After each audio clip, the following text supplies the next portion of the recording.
അമേരിക്കയിലെ മിഷിഗൺ പ്രവിശ്യയിൽ പള്ളിയിലുണ്ടായ വെടിവെപ്പിൽ 5 പേർ മരിച്ചു, 8 പേർക്ക് പരിക്കേറ്റു. ഗ്രാൻഡ് ബ്ലാങ്ക് പട്ടണത്തിലെ Jesus Christ Latter Day Saints പള്ളിയിലാണ് വെടിവെപ്പുണ്ടായത്. അക്രമിയെ സംഭവ സ്ഥലത്ത് വെച്ച് തന്നെ കൊലപ്പെടുത്തി. ദൃശ്യങ്ങൾ കാണാം ആദ്യം, അതിനുശേഷം വിവരങ്ങൾ.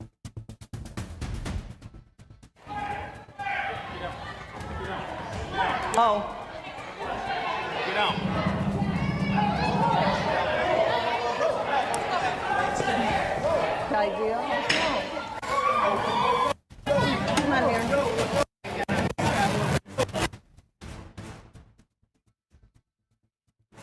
അതുല്യ രാമചന്ദ്രൻ ചേരുന്നു വിവരങ്ങളുമായി. അതുല്യ, US-ൽ ഈ തോക്കിന് ലൈസൻസ് കിട്ടാൻ വലിയ ബുദ്ധിമുട്ടൊന്നുമില്ല, ഏറ്റവും എളുപ്പത്തിൽ ലഭിക്കുന്ന ഒരു സംഗതി കൂടിയാണ് തോക്കെന്ന് പറയുന്നത്. അതായത് US-നെ സംബന്ധിച്ച് US-ൻ്റെ ചരിത്രം എടുത്തു കഴിഞ്ഞാൽ ഇവിടെ ഏറ്റവും കൂടുതൽ മനുഷ്യർ കൊല്ലപ്പെടുന്നത് ഇതേപോലെ വെടിയേറ്റിട്ടാണ്. എന്തായാലും അത്തരത്തിലുള്ള സംഭവങ്ങൾ വലിയൊരു ദുരന്തമായി മാറുന്നൊരു സാഹചര്യമൊക്കെ നമ്മൾ മുൻപും കണ്ടിട്ടുണ്ട്. മുൻപും അവിടെ സ്കൂളിലെ വെടിവെപ്പൊക്കെ നമ്മൾ ആ വാർത്തയെല്ലാം നമ്മൾ കണ്ടതാണ്. പക്ഷേ ഇത്തരത്തിലുള്ള സംഭവങ്ങൾ വലിയ രീതിയിലൊരു രാഷ്ട്രീയ കോളിളക്കം തന്നെ സൃഷ്ടിക്കുന്ന ഒരു സംഭവങ്ങളായി മാറുന്നതുമൊക്കെ തന്നെ കണ്ടിട്ടുണ്ട്. എന്താണ് ഈ സംഭവത്തിൻ്റെ വിവരങ്ങൾ?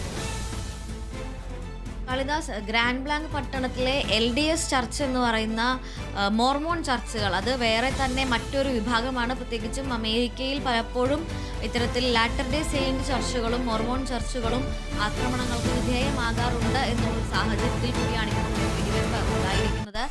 ഞായറാഴ്ച കുർബാന നടക്കുന്നതിനിടെയാണ്. ഞായറാഴ്ച കുർബാന സ്വാഭാവികമായും കൂടുതൽ ആളുകൾ എത്തിച്ചേരുന്ന സമയമാണ്. ആ ഒരു സമയത്താണ് ഈ തോക്കുധാരി അല്ലെങ്കിൽ അക്രമി പള്ളിയിലേക്ക് എത്തുകയും വെടിയുതിർക്കുകയും ചെയ്യുന്നത്. ഏതാണ്ട് പ്രാദേശിക സമയം, അതായത് അമേരിക്കൻ സമയം രാവിലെ 11 മണിക്കും 11:30ക്കും ഇടയിലായാണ് സംഭവം. ഈ പള്ളിയുടെ മുറ്റത്തേക്ക് ഒരു കാറിലെത്തിയ ഈ അക്രമി ഒരു മുൻ സൈനികൻ കൂടിയാണ്. മറൈൻ കോർപ്സിൽ 2006 മുതൽ 2008 വരെ അമേരിക്കയുടെ മറൈൻ കോർപ്സിൽ സൈനികനായി സേവനമനുഷ്ഠിച്ച 40-കാരനായ വ്യക്തിയാണ് ഈ അക്രമി.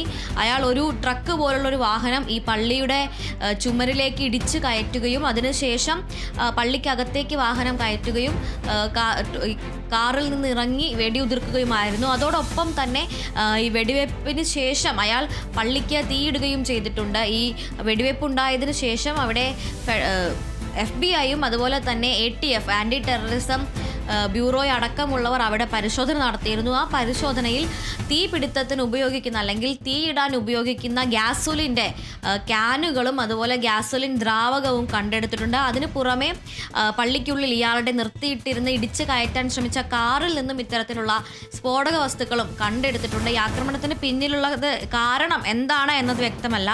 40-കാരനായ തോമസ് ജേക്കബ് സ്റ്റാൻഫോർഡ് എന്നയാളാണ് അക്രമി. ഇയാളെ തിരിച്ചറിഞ്ഞിട്ടുണ്ട്. അയാളുടെ വീട്ടിലും പരിശോധന നടന്നുകൊണ്ടിരിക്കുകയാണ്. ആദ്യം തന്നെ ഈ വെടിവെപ്പ് ഉണ്ടായതിനു ശേഷം 11 മണിക്ക് ശേഷമാണ് വെടിവെപ്പുണ്ടായി ആദ്യത്തെ 911 കോൾ, അതായത് ഇത്തരത്തിൽ അപകടങ്ങൾ ഉണ്ടാകുമ്പോൾ പ്രതികരിക്കുന്ന കൺട്രോൾ റൂം നമ്പറായ 911ലേക്ക് ആദ്യ സന്ദേശം എത്തിയതിന് 30 സെക്കൻഡ് ശേഷം തന്നെ ആദ്യത്തെ ഫയർ എഞ്ചിനും പോലീസ് ട്രക്കും അവിടെ എത്തി എന്നാണ് പറയുന്നത്. പക്ഷേ അപ്പോഴും ഈ വെടി ഉതിർത്തിരുന്നു അല്ലെങ്കിൽ വെടിവെപ്പാണ് നടന്നത് എന്നത് വ്യക്തമല്ലായിരുന്നു. പോലീസും അതുപോലെ തന്നെ മറ്റുള്ളവരും അവിടെ എത്തുമ്പോൾ തീ പിടിച്ച പള്ളിയാണ് കണ്ടത്. അതിനുശേഷമാണ് ഇത്തരത്തിൽ ഒരു വെടിവെപ്പ് നടന്നിട്ടുണ്ടെന്നും പള്ളിക്കകത്ത് നിരവധി പേർ വെടിയേറ്റ് കിടപ്പുണ്ടെന്നും മനസ്സിലാക്കുന്നത്. അതിൽ 2 പേർ സംഭവ സ്ഥലത്ത് വെച്ച് തന്നെ മരിച്ചിരുന്നു. ബാക്കി നിരവധി പേരെ ആശുപത്രിയിലേക്ക് മാറ്റി. അതിൽ തന്നെ 2 പേർ ആശുപത്രിയിൽ വെച്ച് മരിക്കുകയായിരുന്നു. മറ്റൊരാളുടെ മൃതദേഹം പള്ളിയിൽ നിന്ന് ഇന്ന് രാവിലെ, അതായത് ഇന്നലെ ഏകദേശം ഇന്ത്യൻ സമയം രാത്രി 9:30 അല്ലെങ്കിൽ 10 മണിയോടുകൂടിയാണ് വെടിവെപ്പുണ്ടായത്. മൃതദേഹം കണ്ടെടുത്തത് ഇന്ത്യൻ സമയം ഇന്ന് പുലർച്ചെയോടെയാണ് കണ്ടെടുത്തത്. അങ്ങനെയാണ് മരണസംഖ്യ 5ലേക്ക് എത്തിയത്. അതുമാത്രമല്ല, ഇപ്പോൾ നിലവിൽ 8 പേർ ഇപ്പോഴും ചികിത്സയിലാണ്. നേരത്തെ നിരവധി പേർ ചികിത്സയിലുണ്ടായിരുന്നു. ഈ പള്ളിയുടെ തീ അണയ്ക്കാൻ ഏറെ സമയം വേണ്ടി വന്നു. അതുകൊണ്ട് തന്നെ കൃത്യമായി മരണസംഖ്യ പുറത്തുവിട്ടിട്ടുണ്ടായിരുന്നില്ല. ഈ പള്ളിയുടെ അവശിഷ്ടങ്ങൾക്കിടയിൽ നിന്ന് ഒരുപക്ഷെ മൃതദേഹങ്ങൾ ലഭിച്ചേക്കുമോ എന്നൊരു ആശങ്കയുണ്ടായിരുന്നു.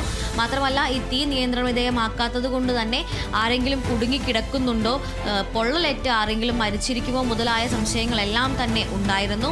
എന്നാൽ നിലവിൽ പ്രാദേശിക സമയം അല്ലെങ്കിൽ അമേരിക്കൻ സമയം 5 മണിയോടുകൂടി രക്ഷാപ്രവർത്തനം ഏതാണ്ട് അവസാനിക്കുകയും അവിടുത്തെ മിഷിഗൺ പ്രവിശ്യയുടെ ചുമതലയുള്ള പോലീസ് ഉദ്യോഗസ്ഥരും ഉന്നത ഉദ്യോഗസ്ഥരും അടക്കമുള്ളവർ ഒരു വാർത്താ സമ്മേളനം വിളിക്കുകയും ചെയ്തു. ആ വാർത്താ സമ്മേളനത്തിലാണ് 5 പേർ മരിച്ചിട്ടുണ്ട് എന്നും മരണസംഖ്യ 2 പേർ സംഭവ സ്ഥലത്ത് വെച്ചും 2 പേർ ആശുപത്രിയിൽ വെച്ചും മരിച്ചു, ഒരാളുടെ മൃതദേഹം ഈ പള്ളിയിലെ അവശിഷ്ടങ്ങൾക്കിടയിൽ നിന്ന് കണ്ടെടുത്തു എന്നുള്ളൊരു മരണസംഖ്യ പുറത്തുവിട്ടത്. മാത്രമല്ല, ഈ അക്രമിയെ പള്ളിയുടെ രക്ഷപ്പെടാൻ ശ്രമിക്കുന്നതിനിടെ പള്ളിയുടെ പാർക്കിംഗ് ലോട്ടിൽ വെച്ച്, പാർക്കിംഗ് സ്പേസിൽ വെച്ച് പോലീസ് വെടിവെച്ച് കീഴ്പ്പെടുത്തുകയായിരുന്നു. അതോടൊപ്പം തന്നെ ഇപ്പോൾ ഇയാളുടെ വീട്ടിലും പരിശോധന നടന്നുകൊണ്ടിരിക്കുകയാണ്. എന്താണ് ഈ ഒരു ആക്രമണത്തിന് പിന്നിലുള്ള കാരണം എന്നത് വ്യക്തമല്ല.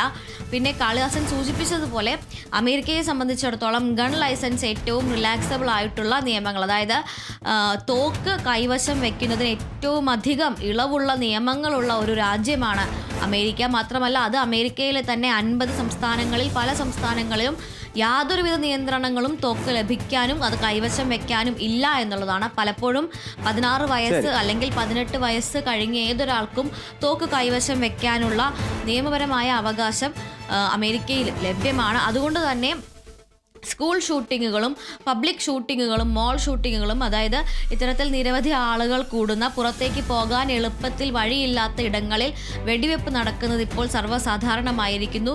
എന്നാൽ ഈ കഴിഞ്ഞ കുറച്ച് മാസങ്ങളായി ഇത്തരത്തിൽ ആരാധനാലയങ്ങൾക്ക് നേരെയുള്ള ആക്രമണം വർദ്ധിച്ചു വരികയാണ്.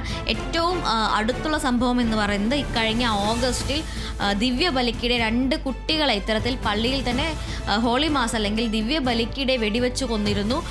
അതിൻ്റെ ശേഷം ഇപ്പോൾ ഏതാനും 1 മാസം തികയുന്നതിന് മുൻപാണ് വീണ്ടും ഒരു പള്ളിക്ക് നേരെ ആക്രമണം ഉണ്ടായിരിക്കുന്നത് എന്നത് ഈ ഒരു അവസരത്തിൽ ശ്രദ്ധേയമായി എടുത്തു പറയേണ്ട ഒന്നാണ്. പ്രത്യേകിച്ചും അമേരിക്കയിലെ ഗൺ ലൈസൻസ് ലോകൾ വളരെയധികം ഡൈല്യൂട്ട് ചെയ്തിട്ടുള്ള അല്ലെങ്കിൽ വളരെയധികം ഇളവുകളുള്ള ഒരു നിയമമാണ് എന്നിരിക്കെ ഇത്തരത്തിലുള്ള ഷൂട്ടിങ്ങുകൾക്ക് പിന്നിൽ അതും ഒരു കാരണമാകുന്നുണ്ട് എന്നത് വളരെ വ്യക്തമാണ്. എന്തായാലും നിലവിൽ FBI കൂടി ഇതിൽ അന്വേഷണം നടന്നുകൊണ്ടിരിക്കുകയാണ്.